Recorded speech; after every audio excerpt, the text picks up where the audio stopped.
So this is Steve Donohoe. He's written this book, Interviews with Beekeepers. He's been round talking to, I think, some of his favourite beekeepers in the world. It sounds like an excuse for a round the world trip to me, but it was it looked pretty good fun. And the book itself, I've actually read the book and think it's really excellent. But I think we should let Steve tell us all about it, really. So, Steve, over to you. Okay. If people would like to go on mute, that would be great. If they're not already on mute. Thanks, Barry. Thanks very much for inviting me into your lives. I'll just try and share my screen. Can everyone see that okay? Yeah. Okay. So I know you're here, which is where my camera is. And most of the time I'm going to be looking down, which is where my screen is. So sorry, I hope you like the top of my head. But I'll try and look up every now and then. So anyway, this is the book I wrote. It took about 3 years from beginning to end. As Barry suggested, it was a bit of a jolly, really. I'd sold a business. I had some time, I had some money, and, you know, why not just travel the world, meeting some great beekeepers and spend some time with them. So I've called this thing Learning from My Heroes, and the people in the book are shown there. So just quickly coming out there, I'll do a brief intro. I'm going to do a bit on overwintering bees, although I guess that's a bit late now, but it's still perhaps still a bit relevant. Making queens, some stuff on Brother Adam, because one of my interviewees was David Kemp, who worked with Brother Adam as his assistant for about 10 years in the 60s and 70s. And then a bit about airborne honey and the guy who owns that, Peter Bray in New Zealand, he's got some interesting thoughts on Manuka, which, yeah, that could be a bit controversial. And here's a nice frame of brood, one of mine. And already I'll probably upset some people because I've got plastic frames and I'm using a Langstroth hive, but that's just what I found I've come to settle on. I like it, but obviously the bees don't care. And just some quick sort of ground rules, if you will. I'm not pretending to be a great beekeeper. I've been beekeeping about 9 years. I've got 40 odd colonies around in Cheshire, and hopefully I'm an improving beekeeper, but I'm not pretending to be some kind of expert. I read a lot. I keep up to date with the research, and I've met some amazing beekeepers and talked to them, but haven't we all, you know? So please don't think that I'm trying to be something special. I wrote the book, as I said before, but I had the time and the money to do it, but also it's the book I wanted to read but couldn't find anywhere. My favorite book is Honey Farming by Manley.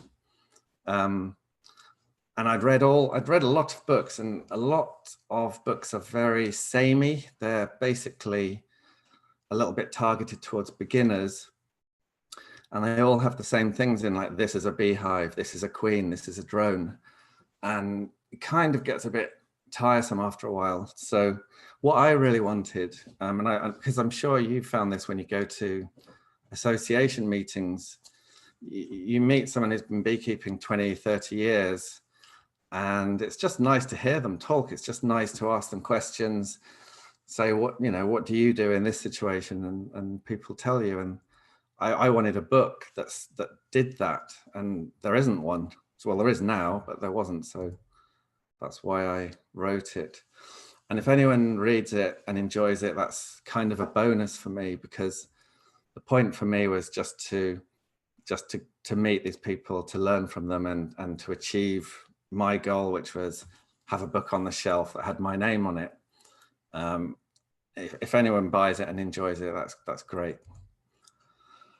I was successful in business, partly because I was lucky, and partly because I'm a great believer in studying people who are very successful and learning from them. So, for example, if you want to be a millionaire, talk to a millionaire. Don't talk to someone who thinks that they know how to get there. And if you want to be an airline pilot or something, talk to the best in the industry. And to me, I thought, well, why should beekeeping be any different? So I'll find the people that seem to be very successful and talk to them. And as I very quickly learned from them, there's often no right answer. It always depends, and there's no substitute for experience. Many of these people said to me, you can read it in a book, but it's not quite the same as doing it. It's not quite the same as opening up a hive and seeing it. And the more hives you open and the more bees you look at, that experience, it just builds up, and that's how you improve. But it's always good to read. And the people I chose who agreed to do this, they're my heroes and in some cases friends, and they may not be yours. You may not agree with them. You may not like them. That's okay. Hopefully we can learn anyway. And a lot of people think, why the hell am I talking about commercial beekeepers a lot? Hang on, I'll just grab some water. A lot of people are hobby beekeepers. I think the majority of beekeepers in the UK have less than 10 hives, and they're not in it for masses of honey and to make a living. They're in it to help the bees, to enjoy the bees. So why the hell should they care about commercial beekeepers? But one angle I've thought of is that it's an expensive hobby. This is my idea of how much it costs to start. I think you should always start with 2 hives, not 1. By the time you've got the hives, the bees, and all the gear, you're looking at over £1,000. And even if you've got free bees, swarms or something, it's a lot of money. And next year there's going to be more. There's no way anyone's going to start beekeeping and have 2 hives and not need more kit next year and the year after. So why not try and get a little bit of money back from it?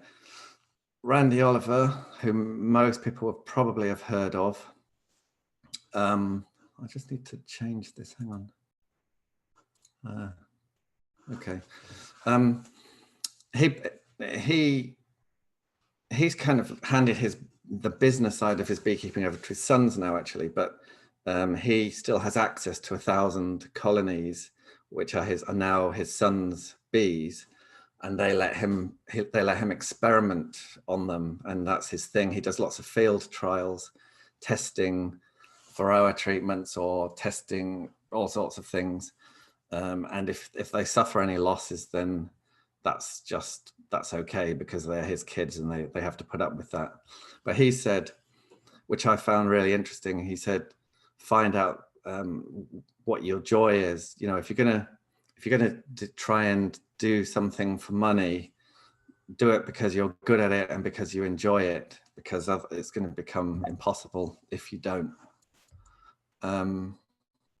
And obviously you can sell honey, and one of my big things about selling honey, particularly people maybe who only have sort of 20 or 40 jars of honey to sell,